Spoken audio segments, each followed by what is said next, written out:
بسم اللہ الرحمن الرحیم، آپ دیکھ رہے ہیں کرائم واچ ود عامر مرزا۔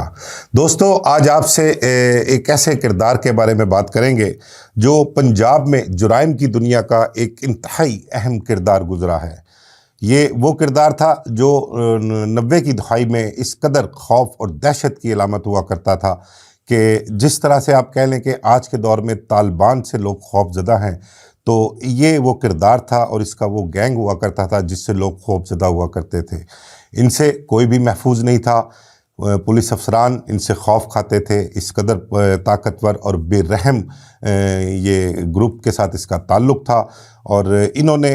بے شمار قتلوں کی وارداتیں کی ہیں، بھتہ لوگوں سے وصول کیا، پیسے لے کر لوگوں کو مارا، اپنے دشمنوں کو جو ہے وہ کافر کردار تک پہنچایا، اور پھر آہستہ آہستہ ان کے جو مخالفین تھے، جو شہروں میں آباد تھے اور با اثر بھی تھے اور پیسے بھی ان کے پاس اچھے خاصے تھے، امیر عمرہ تھے وہ لوگ، انہوں نے پھر خوب ان لوگوں کو ختم کرنے کے لیے، ان کے خاتمے کے لیے، ان کو پولیس مقابلوں میں مروانے کے لیے بہت بڑے بڑے پیسے خرچ کیے انہوں نے اس دور میں۔ یہ کردار ہے ہمایوں گجر۔ ہمایوں گجر کے بارے میں آپ کو بتاؤں کہ اس کا تعلق سیالکوٹ سے تھا۔ سیالکوٹ میں کہتے ہیں کہ یہ صوفوں کی بھرائی کا کام کیا کرتا تھا۔ وہاں سے اس کی جو کوئی دوست تھے، اس کی کمپنی تھی، اس کو 3-4 دوستوں کا یہ گروپ تھا، تو یہ وہاں پر چھوٹے موٹے لڑائی جھگڑے اور چھوٹی موٹی وارداتیں کیا کرتے تھے۔ ہمایوں گجر کے بارے میں آپ کو بتاؤں کہ اس نے جو پہلا قتل کیا تھا وہ سیالکوٹ میں کوئی پبو خان نامی بندہ تھا، اس کے مخالف کو قتل کیا تھا۔ اس کے دوستوں نے ملاقات پبو خان سے کروائی تھی اس کی، اور اس دوستوں نے اس کو ہمایوں گجر کو جو متعارف کرایا تھا ایک بہت ہی جذباتی، جوشیلا اور بہادر نوجوان کے طور پر اس کا تعارف کروایا تھا۔ یہ وہاں پر بیٹھے میٹنگ ہو رہی ہوتی ہے، پبو خان ان لوگوں کے ساتھ بیٹھ کے ڈسکس کر رہا ہوتا ہے اپنے مخالفین کو، اپنے ایک مخالف کو قتل کرنے کے بارے میں۔ یہ ابھی وہ ڈسکشن چل رہی ہوتی ہے، تو ہمایوں گجر کے بارے میں یہ بتایا گیا ہے کہ یہ وہاں سے اٹھتا ہے اور اٹھ کے باہر چلا جاتا ہے۔ وہ تھوڑی دیر گزرتی ہے، تھوڑی دیر گزرنے کے بعد یہ واپس آتا ہے، تو آ کر پبو خان کو کہتا ہے کہ وہ آپ کا جو مخالف ہے اس کو میں نے قتل کر دیا ہے، اس کو میں قتل کر رہا ہوں، آپ یہاں بیٹھ کر پلاننگ ہی کرتے رہنا، کام وہی ہوتا ہے جو کر لیا جائے۔ تو پبو خان سن کر بڑا حیران ہوتا ہے، اور اس کو بڑی تشویش بھی ہوتی ہے کہ ابھی ہم پلان جو ہے وہ ترتیب دے رہے ہیں، پروگرام بنا رہے ہیں، اور یہ اس قدر نڈر اور لاچک نوجوان ہے، اور اس نے جا کر اس کو قتل بھی کر دیا، اور قتل کر کے آ کے یہاں پر آرام سے سکون سے بیٹھ گیا۔ تو کہتے ہیں کہ یہ اس کے جو جرائم کی دنیا میں جو پہلا قدم تھا، جو پہلا قتل تھا اس کا، ہمایوں گجر نے یہاں سے سٹارٹ کیا تھا۔ وہ پبو خان کے مخالف کو قتل کرنے کے بعد یہ ان کے ساتھ جڑ جاتا ہے، اس گینگ کے ساتھ، اور اپنی کارروائیاں جاری کیے رکھتا ہے۔ ہمایوں گجر کے بارے میں آپ کو بتاؤں کہ اس سیالکوٹ سے ہی تعلق رکھنے والا ایک بھولا سنیارا ٹاپ 10 رنگ لیڈر ہوا کرتا تھا، جرائم کی دنیا کا بے تاج بادشاہ تھا۔ اس نے ہمایوں گجر نے بہت جلد ہی بھولا سنیارا کے ساتھ اپنی قربت جو ہے وہ بڑھا لی۔ کہتے ہیں کہ یہ ان دونوں کی آپس میں عزیز داری بھی تھی، بھولا سنیارا اور ہمایوں گجر، لیکن ہمایوں گجر نے اپنی جداری، اپنی بہادری، اور جو اس نے وہاں پر اپنے دوستوں کے مخالفین کے ساتھ جو سلوک کیا تھا، اس کی وجہ سے یہ بہت جلد ہی بھولا سنیارا کے قریب آ گیا تھا۔ بھولا سنیارا اور ہمایوں گجر یہ دو ایسے کردار ہیں جنہوں نے نہ صرف پنجاب بلکہ ملک بھر میں بڑا نام کمایا ہے۔ جرم کی دنیا میں بڑا نام تھا ان کا، اور لوگ ان کے نام سے کانپا کرتے تھے۔ ان کو کوئی خوف نہیں ہوتا تھا کہ انہوں نے کس کو مارنا ہے۔ وہ سامنے چاہے جتنا مرضی بااثر شخص ہو، کوئی سیاسی شخصیت ہو، کوئی سرکاری شخصیت ہو، کوئی پولیس افسر ہو، وہ کسی سے بھی خوف نہیں کھاتے تھے، اور بلا جھجک اس پر جا کر اٹیک کرتے اور اپنا مقصد پورا کر لیا کرتے تھے۔ ہمایوں گجر کے بارے میں آپ کو بتاؤں کہ ہمایوں گجر کے جو باقی کے ساتھی تھے ٹاپ 10 اشتہاریوں میں، وہ اس میں ایک ناجی بٹ بہت مشہور کردار جرائم کی دنیا کا رہا ہے۔ اس کا بھی کہتے ہیں سیالکوٹ سے تعلق تھا، لیکن وہ اپنی بچپن میں ہی لاہور شہر میں آ کر آباد ہو گیا تھا۔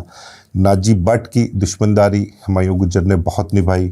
ہمایوں گجر کی گجرانوالہ میں صابر جٹ ایک بہت بڑا نام بدماشی میں گجرانوالہ کی تاریخ میں گزرا ہے۔ اس کے ساتھ اس کی دشمنی تھی۔ درجنوں افراد اس دشمنی میں ہمایوں گجر اور صابر جٹ کے درمیان فائرنگ کے تبادلے میں قتل ہوئے۔ یہ وہ کردار تھے ان لوگوں کے بارے میں جو بتایا گیا ہے ماضی میں کہ یہ اپنے دشمن کو للکارا کرتے تھے، اور للکار کے ان کو ٹائم دیتے تھے کہ فلاں جگہ پر آ جاؤ، میں فلاں جگہ پر موجود ہوں، اور اس کا دشمن بھی کمال اپنا بہادری کا یا جیداری کا مظاہرہ کیا کرتا تھا۔ وہ اس کے بتائے ہوئے ٹائم پر وہاں پر جاتے بھی تھے، اور ان کی آپس میں فائرنگ بھی ہوا کرتی تھی۔ اس فائرنگ کے تبادلے میں کئی لوگ قتل بھی ہوئے، اور یہ پھر جو مین کردار یہ وہاں سے بھاگ جاتے تھے۔ اگر ان کے درمیان فائرنگ کا تبادلہ ہوتا تھا، اس کی اطلاع پولیس کو پہنچتی تھی، اور اگر پولیس موقع پر پہنچتی تھی تو یہ اس سے بھی خوف نہیں کھاتے تھے، بلکہ پولیس پارٹی پر بھی بالکل بلا خوف و خطر فائرنگ کر دیا کرتے تھے یہ، اور اس میں کئی واقعات ایسے ہیں کہ پولیس والے قتل بھی ہوئے ہیں۔ تو ہمایوں گجر کی بات میں کر رہا تھا۔ ہمایوں گجر کے بارے میں آپ کو بتاؤں کہ یہ مطلب وہ گینگ تھا کہ خوف تو ان کے قریب سے ہی نہیں گزرا تھا۔ انہوں نے ذرا سا دیکھنا کسی نے ہماری مخالفت کی ہے، وہ خواہ کتنا ہی طاقتور شخص ہو، اس کے پیچھے بھی چڑھ جایا کرتے تھے، اس کو بھی نہیں چھوڑتے تھے۔ لوگوں کو تو مارنا تھا۔ اس دور میں خبر اخبار بڑا مشہور و معروف اخبار ہوا کرتا تھا۔ خبر اخبار میں ان ٹاپ 10 اشتہاریوں کے خلاف باقاعدہ کہہ لیں کہ ایک کمپین چلا کرتی تھی، اور روز ان کے خلاف کوئی نہ کوئی خبر لگا کرتی تھی۔ اس دور میں آپ کو بتاؤں کہ عید میلاد النبی پر ملک پارک میں ایک واقعہ ہوا تھا۔ طاہر پرنس کے اوپر مجاور گروپ نے، جو اس دور کے ٹاپ 10 کے اشتہاری نیفا بابا وغیرہ تھے، ان کی مدد سے اس نے وہاں پر فائرنگ کی تھی، اور اس فائرنگ میں کوئی 1 درجن سے زائد افراد قتل ہو گئے تھے، کوئی 2 درجن سے زائد افراد زخمی ہوئے تھے۔ تو اس دور میں یہ ٹاپ 10 گروپ حنیفہ بابا، ہمایوں گجر، ناجی بٹ، پولا سنیارا، اعظم بٹ، مناظر علی شاہ، تو مراد، ثنا گجر وغیرہ، یہ بڑے ٹاپ کے اشتہاری ہوا کرتے تھے۔ لوگ ان سے بڑا خوف کھاتے تھے۔ تو اس دور میں عید میلاد النبی پر جو وقوع ہوا تھا، ان اشتہاریوں نے جو مجاوروں کے ساتھ مل کے جو وقوع کیا تھا، اس وقوع کی بہت خبریں اخبارات میں آیا کرتی تھی۔ خاص کر ایک خبر اخبار اور ایک صحافت ایوننگر اخبار اس دور میں نکلا تھا۔ ان 2 اخباروں میں ہم نے بہت ساری خبریں دی ان کے خلاف، اور جن لوگوں کے خلاف FIR درج ہوئی تھی اس وقوع کی، ان کے خلاف بھی بہت ساری خبریں لگیں۔ میں آپ کو اپنے پچھلے ویلاگ میں بھی بتایا تھا کہ عید میلاد النبی پہ جو وقوع ہوا تھا، اس میں گوگی بٹ، تیفی بٹ اور ملک احسان وغیرہ کے خلاف بھی FIR درج ہوئی تھی۔ ان لوگوں نے کوئی 3 سے 4 سال ملک بدری کاٹی، دبئی میں مفروری کاٹتے رہے، اور بالکل ان کا اس وقوع سے کوئی تعلق نہیں تھا، لیکن ان کے مخالف ٹیپو ٹرکاں والا نے طاہر پرنس کو استعمال کرتے ہوئے ان کے خلاف FIR درج کروائی، اور ان کو خوب بھگتنا پڑا۔ اب ان واقعات کی وجہ سے تیفی بٹ وغیرہ جو تھے، ان کا ہمایوں گجر، بولا سنیارا گروپ اور جتنے بھی اس دور کے ٹاپ 10 اشتہاری ہوا کرتے تھے، ان کے ساتھ ایک ریلیشن ڈیولپ ہو چکا ہوا تھا۔ تو اس ریلیشن کی بنا پر ہی ان کے ساتھ آپس میں تعلق کو جوڑا گیا۔ ایک دوسرے کے خلاف پولیس نے بہت ساری کارروائیاں بھی کی، اور اس دور میں تیفی بٹ وغیرہ پر یہ الزام لگا کرتا تھا کہ یہ ٹاپ 10 جتنے بھی ہیں، ان کے فائنانسر کہہ لیں یا ان کو پناہ دینے والے، ان کو فیسیلیٹیٹ کرنے والے لاہور شہر میں تیفی بٹ، گوگی بٹ وغیرہ، اور ایک اور ان کے جو تھے وہ دوست احباب جو تھے، وہ ان کو سپورٹ کیا کرتے تھے۔ تو 90 کی جو دہائی گزری ہے، اس میں ٹاپ 10 گروپ نے ایک کہہ لینا کہ بادشاہت کی ہے۔ لاہور شہر کے بڑے بڑے با اثر شخصیات، سیالکوٹ کی بڑی با اثر شخصیات، فیصل آباد، گجرانوالہ، یہاں پر ان لوگوں کے جرائم کی داستانیں بھری پڑی ہیں۔ ان لوگوں کے جرم کیا ہوا کرتے تھے کہ اگر ان کا کوئی دوست پولیس نے پکڑ لیا ہے، وہ جیل میں ہے، جیل سے اس کو لے کر پولیس وین میں نکلے ہیں، تو یہ گروپ اس قدر طاقتور حملہ ان پر کرتا تھا کہ ایک تو اپنے ساتھیوں کو چھڑا لینا معمول کی بات تھی، پھر اگر ان کے مخالف اس پولیس وین میں موجود ہیں تو یہ ان اپنے مخالفین کو بھی حملہ کر کے مار دیا کرتے تھے۔ ناجی بٹ کے ساتھ مل کر ہمایوں گجر نے بہت سی کارروائیاں کی، اپنے مخالفین کو مارا، اور ہینڈ گرنیڈ تو ان کے لیے اس طرح ہوا کرتے تھے جیسے شبرات پہ بچے پٹاخے چلاتے ہیں۔ ہینڈ گرنیڈ ہر وقت ان کے پاس ہوتے تھے اور ہاتھ میں ہوتے تھے۔ کہیں پر بھی اگر ان کو ذرا جناب سا بھی شک گزرے یا پولیس والے کہیں آ جائے تو یہ ہینڈ گرنیڈ کی پن نکال کر وہاں پر پولیس والوں کے سامنے کھڑے ہو جایا کرتے تھے، اور پولیس والے جو ہیں وہ اپنی جان بچانے کے لیے یا تو تتر بتر ہو جاتے یا اپنے منہ پرے کر لیتے اور یہ وہاں سے بآسانی فرار ہو جاتے تھے۔ ہمایوں گجر کا میں آپ کو بتاؤں کہ ان کا جو خوف ان کے قریب سے نہیں گزرا تھا، اس کی ایک چھوٹی سی مثال میں آپ کو یہ بتاؤں کہ جب ہم لوگ خبریں اور صحافت اخبار میں ان کے خلاف ایک کمپین کی صورت میں خبریں چلایا کرتے تھے نا، تو اس وقت بھولا سنیارا گروپ اور یہ اس قدر مضبوط تھے کہ بھولا سنیارا نے علاقہ غیر میں جا کر اپنا ایک ڈیرا بنا لیا ہوا تھا اور وہ وہاں پر بیٹھ کر اپنا سسٹم آپریٹ کیا کرتا تھا۔ یہاں پر لوگوں کی دشمنیاں نبھانی، کسی سے بھتہ وصول کرنا ہو، بھتے کی کال کرنی ہو، وہ وہاں پر بیٹھ کر سارا سسٹم اپنا چلاتا رہا۔ اور بھولا سنیارا ایسا کردار تھا کہ اس کی ایک کال کے اوپر یہاں پر کوئی بھی کام جو ہوتا تھا وہ اپنے انجام کو پہنچ جاتا تھا۔ پولیس افسران اس سے گھبراتے تھے، اور میں آپ کو بتا رہا تھا ہمایوں گجر کے حوالے سے کہ ہم نے خبریں اور صحافت اخبار میں جو ان کے خلاف خبریں دیا کرتے تھے، ہم اس دور میں کرائم کی بیٹ کرتے تھے، کرائم رپورٹر تھے، یہ ایک ہاٹ ایشو سمجھا جاتا تھا۔ ایسے ہی جیسے آج کل خوارج دہشت گرد ہیں یا طالبان ہیں، تو ان کا دہشت خوف اور یہ 90 کی دہائی میں اسی طرح کا ان کا خوف ہوا کرتا تھا۔ تو خبریں ہم دیا کرتے تھے، تو بھولا سنیارا اور یہ ہمایوں گجر جو ہے، انہوں نے علاقہ غیر میں بیٹھ کر ایک پلان ترتیب دیا، اور اس پلان کے مطابق انہوں نے جو خبریں اخبار کے چیف ایڈیٹر ضیاء شاہد مرحوم ہوا کرتے تھے، اس کو قتل کرنے کا پروگرام بنایا۔ کیونکہ اس دور میں ایک تو وہ عید میلاد النبی والا واقعہ بہت بڑا واقعہ تھا، وہ اس کی بہت گورنمنٹ کی سطح پر اس کا نوٹس لیا گیا تھا، اور اس کے ملزموں کی گرفتاری کے لیے بھی بہت کوششیں جاری تھیں اور سخت احکامات جاری ہوئے تھے۔ تو ایک وہ پریشر پولیس پر بہت زیادہ تھا، اس کی وجہ سے ان کے ٹاپ 10 اشتہاری جتنے تھے، ان کے گرد گھیرا آہستہ آہستہ تنگ کیا جا رہا تھا۔ ان کی جہاں کہیں اطلاع ملتی تھی، پولیس افسران وہاں پر فوری طور پر ریڈ کیا کرتے تھے، اور ان کے ساتھ جن کے لوگوں کے تعلقات تھے وہ بھی خاصے مشکل میں نظر آ رہے تھے اس دور میں۔ تو انہوں نے جب ضیاء شاہد کو قتل کرنے کا پروگرام ترتیب دیا، اور وہاں سے جو ہماری اطلاعات ہے کہ علاقہ غیر سے ایک ٹیم بھی روانہ کر دی گئی تھی لاہور کے لیے، جن کو صرف یہی ٹاسک دیا گیا تھا کہ ضیاء شاہد پر اٹیک کرنا ہے اور اس کو قتل کرنا ہے۔ یہاں پر لاہور شہر میں بیٹھے ہوئے ان کے تعلق والے لوگ، با اثر لوگ، انہیں جب اس بات کا علم ہوتا ہے تو ان کے پیروں تلے زمین ہی نکل جاتی ہے، وہ خوف زدہ ہو جاتے ہیں۔ کیونکہ ضیاء شاہد اس دور کی ایک بہت بڑی شخصیت، بہت بڑا صحافی، صحافت کی دنیا میں بڑا نام ہوا کرتا تھا، اور وزیر اعظم، صدر پاکستان، وزیر اعلیٰ، مطلب کہ کوئی ایسی شخصیت نہیں تھی جس کا ضیاء شاہد کے ساتھ تعلق نہ تھا۔ تو ضیاء شاہد کے قتل کا مطلب کہ سارے پاکستان میں ایک آگ لگ جانی، اور اس قتل کا جو بدلہ تھا یا اس کے نتائج جو تھے وہ انتہائی خوفناک ہونے تھے۔ لاہور میں بیٹھے ہوئے وہ شخصیات جن کا ان ٹاپ 10 اشتہاریوں کے ساتھ تعلق تھا یا تعلق جوڑا جاتا تھا ان کے ساتھ، اور بلکہ کہہ لیں کہ ان کا تعلق تھا، کیونکہ یہاں پر جو مخالفتیں، جو دشمنی ہیں، اس ٹاپ 10 کے جو حنیفہ بابا وغیرہ تھے، ان کی دشمنی تھی ٹیپو ٹرکاں والا کے ساتھ، اور ان کے ٹاپ 10 اشتہاری کے جو یہاں پر دوست ہوا کرتے تھے، ان کے ساتھ بھی ٹیپو ٹرکاں والا کی دشمنی تھی۔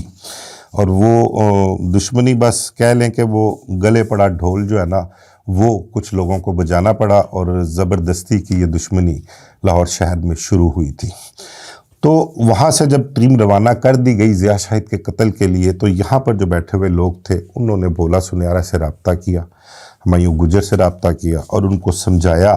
کہ یار یہ کام نہ کرو، یہ کام ہو گیا تو بہت مشکلیں بڑھ جائیں گی۔ پہلے ہی عید میلاد النبی والا واقعہ جو سرزد ہوا ہے، اس کی وجہ سے ہم بڑی پرابلم میں ہیں۔ تمام جو اشتہاری دوست ہیں ان کے گرد گھیرا تنگ کیا جا رہا ہے، ان کی موومنٹ میں بڑی پرابلم ہے، جہاں کہیں بھی سفر ایک شہر سے دوسرے شہر جانے میں بڑی پرابلم آ رہی ہے، لوگ ان پر نظر رکھے ہوئے ہیں، مخبریاں بہت ہو رہی ہیں۔ اگر یہ ایک کام ہو گیا تو یہاں پر ہمارے سمیت اور باقی جتنے بھی ہمارے تعلق والے ہیں ان کے لیے جو ہے وہ زمین تنگ کر دی جائے گی۔ اس کے نتائج بڑے خوفناک ہوں گے۔ بھولا سنیارا تو پہلے مان نہیں رہا تھا، اس نے کہا نہیں کچھ نہیں ہوتا، جہاں یہ سارا کچھ کیا ہے ایک کوٹ اے بھی پر لئیے، کوئی گل نہیں ویکھی جائے گی، اے نہیں مڑدے پہ انہوں موڑن دا یہ ایک طریقہ ہے، باقیوں بھی سارے کن ہو جائیں گے۔ یہ بھولا سنیارے کا جواب تھا، لیکن ان لوگوں نے بہت زور دیا اور اس کو سمجھایا کہ یار ابھی کچھ عرصہ ٹھہر جو، یہ ذرا تھوڑا سا عید میلاد النبی والے معاملے سے نمٹ لیں، یہاں سے ہم نکل لیں، پھر اس کے بعد جس طرح سے تو کہے گا اس طرح سے کر لیا جائے گا، تیری بات مان لی جائے گی۔ خیر انہوں نے بضد ہو کر بھولا سنیارا کو وہ اٹیک کرنے سے روکا، اور یوں ضیاء شاہد پر ایک